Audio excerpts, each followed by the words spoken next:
सीटों पर होने वाले उपचुनाव की भले ही अभी तक तारीखों का ऐलान नहीं हुआ, लेकिन इसके लिए अभी से तैयारी शुरू हो गई। एनडीए गठबंधन में सीटों के बंटवारे को लेकर भी मंथन किया जा रहा है। दरअसल इस बीच खबरों की माने तो बीजेपी अपने सहयोगी दलों को केवल 2 सीटें ही देने का मन बना चुकी। इसमें एक सीट जयंत चौधरी की रालोद और दूसरी सीट निषाद पार्टी को दी जा सकती है, लेकिन बची हुई 8 सीटों पर बीजेपी ही चुनाव लड़ेगी। दरअसल यूपी की करहल, मिल्कीपुर, सीसामऊ, कुंदरकी और कटेहरी 5 सीटों पर सपा का कब्जा था, जबकि गाजियाबाद, फूलपुर और खैर 3 सीटें बीजेपी के पास है। मीरापुर सीट से रालोद और मझवा सीट पर निषाद पार्टी का कब्जा था।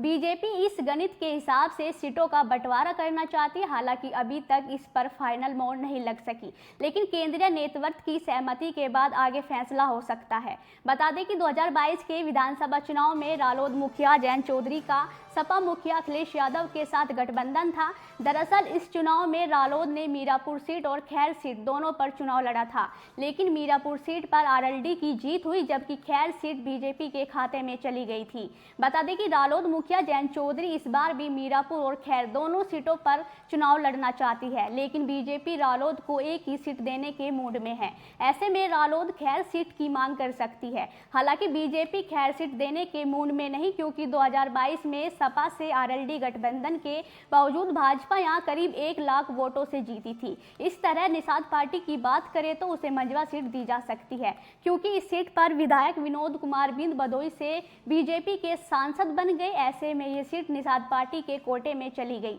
संजय निषाद भी इस उपचुनाव में 2 सीटें की उम्मीद लगा रहे थे। पिछली बार उन्होंने मंझवा और कटेहरी दोनों सीटों से चुनाव लड़ा था, लेकिन कटेहरी में हार का सामना करना पड़ा। इस बार बीजेपी कटेहरी सीट पर कोई चांस लेने के मूड में नहीं, इसीलिए वो ये सीट अपने पास ही रख सकती है।